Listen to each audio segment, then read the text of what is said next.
समाचार। अभी हम मौजूद है स्मार्ट सिटी के ऑफिस में। हमारे साथ में आदित्य सर से जानते हैं क्या स्मार्ट सिटी के अंतर्गत कौन कौन से काम हो रहे हैं और अभी तक कौन कौन से काम हुए। सर आपका पूरा नाम बोलिए और आपका डिजिग्नेशन बताइए। जय हिंद, नमस्कार। MCN न्यूज़ और औरंगाबाद के तमाम नागरिकों का आज औरंगाबाद स्मार्ट सिटी के मुख्यालय में स्वागत। मेरा नाम है आदित्य तिवारी। मैं यहाँ एक सहायक प्रकल्प व्यवस्थापक के पद पर पिछले 18 महीने से कार्यरत हूँ।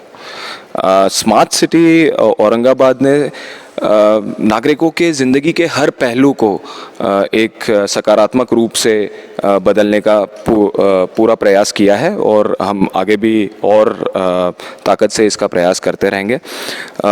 ट्रांसपोर्ट, मोबिलिटी, यातायात, साथ ही साथ पर्यावरण, उसके साथ रोज़गार, शिक्षण, इन सभी मुद्दों पे स्मार्ट सिटी के विविध प्रोजेक्ट्स चल रहे हैं।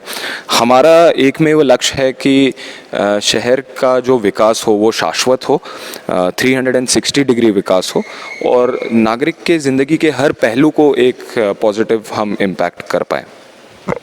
अभी जो आपने बताया है इसके अंदर सभी के अंदर स्मार्ट सिटी जो है कि स्मार्ट सिटी के अंतर्गत में कचरा यहाँ पड़ा हुआ, क्या ये स्मार्ट सिटी है? क्या रास्ते के अंदर पूरे गड्ढे हैं, क्या ये स्मार्ट सिटी है? क्या स्मार्ट सिटी के अंदर ये सब कचरे, कूड़ा या रास्ते का उसका काम नहीं हो पा रहा? आपको याद होगा और पूरे शहर के आवाम को याद होगा 2018 में औरंगाबाद में एक भीषण हमारे पास समस्या उभर आई। वो कचरे की समस्या थी। शायद देश विदेश में पहली बार ऐसा हुआ कि सामाजिक अराजकता इतने चरम सीमा पे थी कि लॉ एंड ऑर्डर सिचुएशन हो गया था कचरे के लिए। 2018 से आज 2022 आज हम हैं और मुझे ये बताते हुए सारे नागरिकों को बड़ा फ़ख्र होता है कि स्वच्छ भारत मिशन में 3 डिजिट रैंक से आज हमारी रैंक 23 हुई है और लेटेस्ट रैंकिंग में ज़रूर हम टॉप 10 में आने की हमारी कोशिश है। तो ये रैंकिंग एक रिफ्लेक्ट करता है कि बैकग्राउंड में कितना काम हुआ है। ज़रूर काम अभी जारी है और एक शहर को स्मार्ट बनाने की प्रक्रिया ये एक निरंतर प्रक्रिया होती है। जैसे कोई भी चीज़ का विकास जो है वो निरंतर होते रहता है। तो ज़रूर हम बहुत लंबे रास्ते पे चल रहे हैं। बहुत हमने प्रगति की है लेकिन अभी भी बहुत प्रगति अभी बाकी है।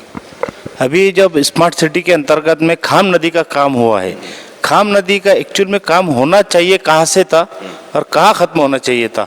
खाम नदी का काम जो हुआ तो छावनी के अंदर हुआ, तो आपको नहीं लगता है कि खाम नदी जहाँ से स्टार्ट हो रही वहाँ से उसका काम होना चाहिए था? सर, कोई भी प्रोजेक्ट अगर आप सामान्यतः प्रोजेक्ट देखेंगे तो प्रोजेक्ट हमारे यहाँ ऐसे होते हैं कि हम एक DPR बना के शासन को उसको सबमिट करके एक निधि उपलब्ध करके उसका फिर टेंडरिंग होता है। खाम नदी का पुनर्जीवन सर एक बहुत ही ऑर्गेनिक, एक हमने जन आंदोलन की तरह एक इसको एनविजन किया। Honourable municipal commissioner and administrator साहब का अनुभव रहा है, जैसे वो डिस्ट्रिक्ट कलेक्टर अकोला थे तो वहाँ मोरना नदी पे उन्होंने काम किया। अर्बन रिवर रिजुविनेशन ये एक विज्ञान के लिए भी एक नया मुद्दा है जो बहुत slowly emerging field of study है। हमने एक प्रैक्टिकल एस्पेक्ट को समझते हुए जन आंदोलन की इस भूमिका को निभाने के लिए जहाँ से सबसे ज़्यादा जो मसला था खाम नदी के प्रदूषण का, जहाँ खाम नदी म्युनिसिपल लिमिट्स को एग्जिट करती है, छावनी का जो कैंटोनमेंट बोर्ड है, यहाँ पे सबसे ज़्यादा खाम नदी की गंदगी आपको मिलेगी। तो जब नागरिकों का इसमें समावेश होना शुरू हुआ तो उनको समझ में आए कि कितना हमने पर्यावरण को एक समाज की तरह, एक शहर की तरह नुकसान पहुंचाया है, उनमें उत्सुकता और जागरूकता ज़्यादा बढ़ेगी। इसीलिए हमने रिवर को नीचे से रिजुविनेट करना शुरू किया। आज हमारा काम channelling, widening, pitching, stone pitching के माध्यम से और तकरीबन 1,30,000 वृक्ष हमने पिछले 545 दिन में लगाए हुए हैं। हमारा मिशन 25 जनवरी 2021 को शुरू हुआ है और हाल ही में हमने गवर्नमेंट को अप्रोच किया है।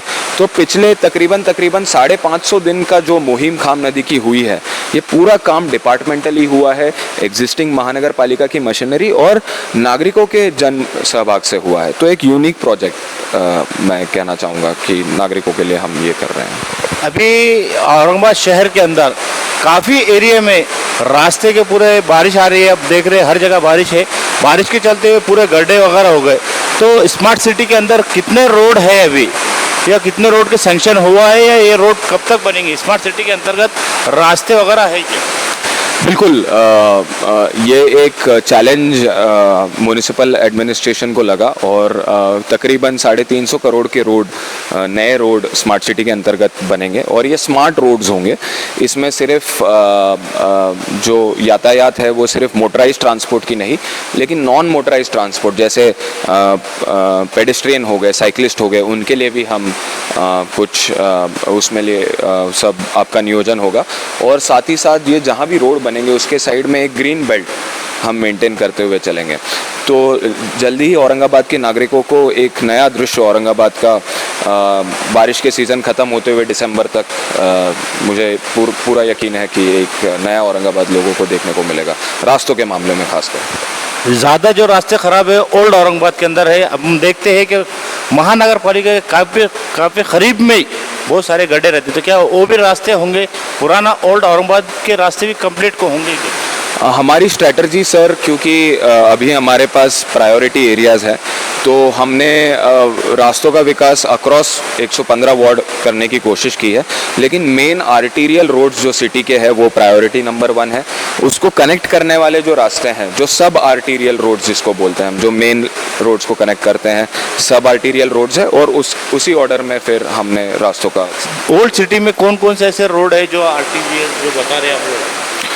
सर, आर्टीरियल रोड्स सिटी में बहुत हमने आइडेंटिफाई किया है। सिटी के स्पेशली कुछ रोड्स हैं जहाँ पे आप नॉर्मल रोड वाइडनिंग एक्सरसाइज नहीं कर पाएंगे, जैसे पैठन गेट से गुलमंडी वाला आप इलाका देखेंगे, वहाँ पे एक यूनिक प्रोजेक्ट स्मार्ट सिटी की ओर से जिसको हम स्ट्रीट्स फॉर पीपल बोलते हैं, 4 ऐसे अलग सिटी में साइट्स आइडेंटिफाई किए हैं जहाँ पे ट्रैफिक कंजेशन, जहाँ पे मार्केट, इन सब का यातायात है और बहुत घनत्व वाले इलाके हैं जहाँ पे population density, business density, traffic density सभी ज़्यादा है।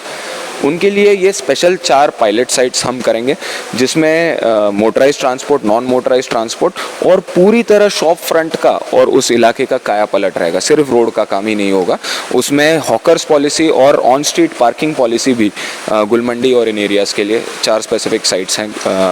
कैनॉट है आपका, गुलमंडी है, निराला बाज़ार है और क्रांति चौक के पास वाला एरिया।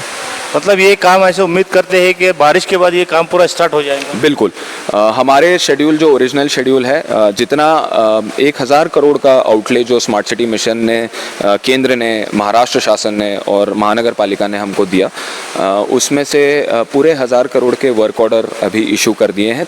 30 मार्च के पहले हमने पूरे वर्क ऑर्डर उसको इशू किए हैं और जल्दी वो प्रोजेक्ट्स जैसे आप मानसून के बाद रियलाइज़ होते हुए देखेंगे तो एक आपको डेफिनेटली एक शिफ्ट आपको स्मार्ट सिटी में और औरंगाबाद के शहर में देखने को मिलेगा। अभी हमने सर से बात की, सर ने काफ़ी हमें मालूमात दी स्मार्ट सिटी के अंतर्गत कौन कौन से काम चल रहे हैं, रास्ते के कौन से काम चल रहे हैं। बारिश खत्म होने के बाद रास्ते का काम स्टार्ट हो जाएगा। बस आज के लिए इतना ही। आप देखते रहे MCN समाचार, सैयद एहतेशामुल्लाह के साथ।